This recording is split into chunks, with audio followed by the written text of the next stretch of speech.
जो हमारे प्रदेश में कार्यरत आशा बहनें हैं उनसे जुड़ा हुआ है और सरकार कहीं ना कहीं इन आशा बहनों की आशाओं पर लगातार पानी फेरती हुई आ रही है। ये आशा बहनें जो हैं उनका मूल मंत्री जी शायद आपका विभाग समझ नहीं पा रहा है। और रही बात छपने की, आशा बहनों का भी उतना ही अधिकार है कि वो अखबार की पंक्तियों में सामने आए और उनकी अधिकार की जो बातें सदन में बोली जा रही हैं वो लिख करके पढ़ करके वहां पर आए, क्योंकि आज वो आशा बहनें जिस तरीके से आपके विभाग की रीढ़ बन करके हैं शायद ये सरकार नहीं समझ पा रही है और इसीलिए बार बार उसको एक ऐसा मामूली सा पत्थर समझ करके फेंकी जा रही है। लेकिन मंत्री जी शायद आप ये समझ नहीं पा रहे हैं कि ये आशा बहनें हीरा है और उसका वर्णन, क्योंकि हमारे वित्त मंत्री जी यहाँ बैठे हैं, मैं कहना चाहूंगी कि इस विभाग में जो आशा बहनें जिस तरीके से काम कर रही हैं, चाहे वो संक्रमित रोग हो उनको बचाने के लिए, मैं बहुत डिस्क्रिप्शन के साथ नहीं बोलूंगी, लेकिन ये बजट से रिलेटेड है, इसलिए मैं कहना चाहूंगी कि जितना वो काम कर रही हैं अगर उनका काम रोक दिया जाए तो आपके विभाग का जो संपूर्ण का बजट है वो पूरा का पूरा बजट भी आप लगा देंगे, तब भी आप उनके द्वारा किए हुए कार्यों को पूरा नहीं कर पाएंगे। और ऐसी स्थिति में 1 ट्रिलियन इकोनॉमी की बात हुई पिछले सदन में और लगातार सरकार के द्वारा हो रही है। ऐसी स्थिति में 8 करोड़ का बजट है उत्तर प्रदेश की सरकार लेकर के आई है, लेकिन उस बजट में हमारी आशा बहनों के लिए कुछ भी नहीं है। मंत्री जी, मेरा प्रश्न आपसे ये है कि आप बात करते हैं कि उनका इतना मानदेय है और इतना सरकार दे रही है। मेरे पास आंकड़े हैं और मैं उसे टेबल भी करना चाहूंगी कि वर्तमान में 24 ऐसे जिले हैं और 25,000 आशा महिलाएं हैं जो हमारी वर्कर्स हैं जिनका भुगतान नहीं हुआ है। और आज वो रोडों पे हैं, वो जगह जगह पर आपसे मिलना चाह रही हैं, लेकिन उन्हें आपसे मिलने का अवसर नहीं मिल रहा है और शायद इसीलिए नहीं मिल रहा है क्योंकि वो छप नहीं रही हैं। जो छपता है वो दिखता है और मीडिया की ये ताकत है और ये लोकतांत्रिक व्यवस्था की ताकत है कि हम उस चीज को, सत्यता को सबके सामने लेकर के आए।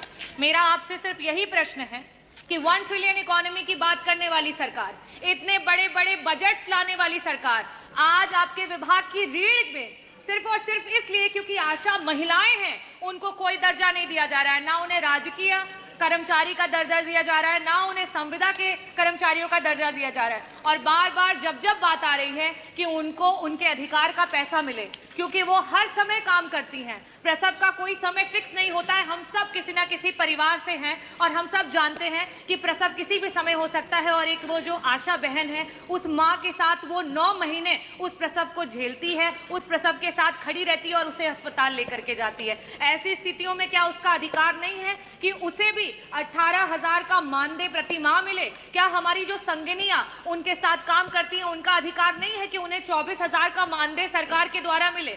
तो मेरा प्रश्न पहला तो मैंने पूछ लिया, साथ ही साथ मैं आपसे अपने अनुपूरक भी पूछ लेती हूँ कि आज अस्पतालों में जब वो महिलाएं प्रसव की महिलाओं को लेकर के, मरीजों को लेकर के पहुंचती हैं तो वहां उनके रुकने तक का इंतजाम अस्पतालों में नहीं है। इस पूरे के पूरे उत्तर प्रदेश का कोई ऐसा CSC नहीं है जहां आशा बहनों के लिए एक कमरा रखा गया हो कि रात में अगर किसी महिला को प्रसव के समय लेकर के जाए तो उनको वहां रुकने का इंतजाम हो। ऐसी स्थिति में मेरी दूसरी आशा बहनों की तरफ से सरकार से मांग है कि आपके इतने बड़े बजट में से प्रत्येक CSC पे कम से कम आशा बहनों के रुकने का इंतजाम कराते हुए एक एक कमरा आवंटित किया जाए।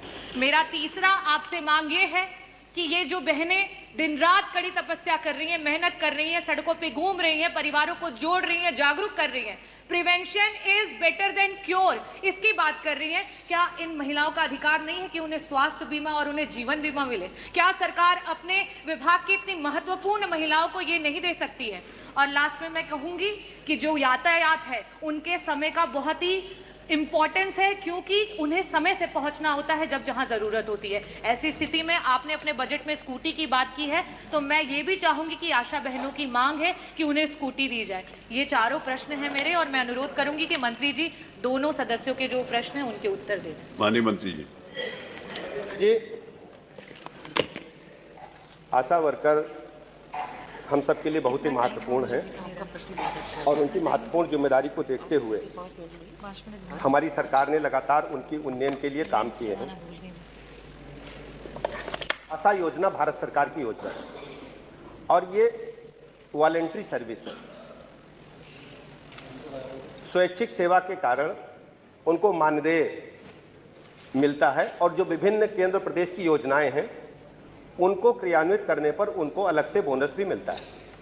इस प्रकार हम कह सकते हैं इनको वर्तमान में 6,000 से लेकर के 11,000 रुपये तक, 6,000 रुपये मिनिमम है और 11,000 रुपये मैक्सिमम पेमेंट हमारी सरकार ने मानदेय और जो इनके बोनस हैं अतिरिक्त रूप से जो काम किया उसके आधार पर हमने अभी तक किया है। अभी 16-17 में इनको 2,306 रुपया मिलता था टोटल, अब ये 6 से 11,000 रुपया हो गया है। दूसरा 25-26 के बजट में हम इनको 2,000 से 3,000 रुपये करने के लिए हम प्लान बनाए हैं। इसको हम आगे भारत सरकार को 3500 तो पहले ही दे रहे हैं, भारत सरकार को हमने लिखा है। अच्छा वो देते हैं। दूसरा क्या है, अभी हमें लगता है माननीय सदस्यों ने पूरा अध्ययन नहीं किया है, सतही जानकारी के तहत सवाल लगाया है। हमारी सरकार ने इनको जीवन बीमा की सुविधा दे रखी है और ये सुविधा दी जा रही है इनको प्रधानमंत्री जीवन ज्योति योजना के तहत, प्रधानमंत्री सुरक्षा बीमा योजना के तहत इनको हम ऑलरेडी दे रहे हैं और ये बहुत लंबे समय से लागू है। इनको हम स्मार्टफोन भी एक दिए हैं। माननीय सदस्य ने चार्ज के बारे में कहा, उसका रिचार्ज के लिए हम 99 रुपये और 250 रुपये उनको प्रतिमाह देते हैं, रिचार्ज के लिए देते हैं। मोबाइल फोन भी किया। दूसरी सबसे बड़ी बात इन्होंने उठाई कि इनको बड़ी चिंता है। सर, लोकतंत्र में कभी काम करने का अवसर इनको भी मिला है और आज हमें मिल रहा है। हम लोगों ने इनके मानदेय को लगातार बढ़ाने का काम किया है और 2018 में 1,000 रुपया था, इसको 2,000 रुपया अपनी सरकार ने किया, भारतीय जनता पार्टी की योगी जी की सरकार ने किया है। इसके अलावा अगर एक जियो हमारे समाजवादी साथी सुनना चाहें, 4 मार्च 2014 को समाजवादी पार्टी की सरकार थी, इनके भैया यहां बैठते थे, एक जियो किए थे, उसके 9वें नंबर पॉइंट पर कहे हैं कोई नियत वेतन आशा को हम नहीं देंगे, ये जियो में कहा है। और दूसरा कहा है कोई मानदेय भी नहीं मिलेगा। मेरा ये कहना है ये कोई ऐसी बात नहीं है, ये हमारी सरकार की प्रतिबद्धता आशा वर्कर के साथ साथ उत्तर प्रदेश के एक एक कर्मचारियों के हित के लिए है। आशा वर्कर हमारे स्वास्थ्य विभाग की रीढ़ की हड्डी, मैं स्वयं इनके संपर्क में रहता हूं। एक और सूचना दे दूं, मुझे अच्छी तरह याद है इनके भैया यहां बैठते थे, आशा वर्कर ने प्रदर्शन किया था, हजरतगंज कोतवाली में मुकदमा दर्ज हुआ था, जो आशा वर्करों की अध्यक्ष प्रदेश की, उसका मुकदमा पिछली सरकार में न्याय मंत्री रहते हुए मैंने वापस लिया था। ये वही हमारे समाजवादी साथी हैं। इसलिए माननीय अध्यक्ष जी, हम पूरी तरह से प्रतिबद्ध हैं अपने आशा वर्कर के साथ साथ प्रदेश के एक एक कर्मचारियों के हितों की चिंता करना हमारे सरकार का प्रथम दायित्व है। कर्मचारी हमारी रीढ़ की हड्डी हैं, उनके सुख और दुख में हम हमेशा खड़े रहेंगे।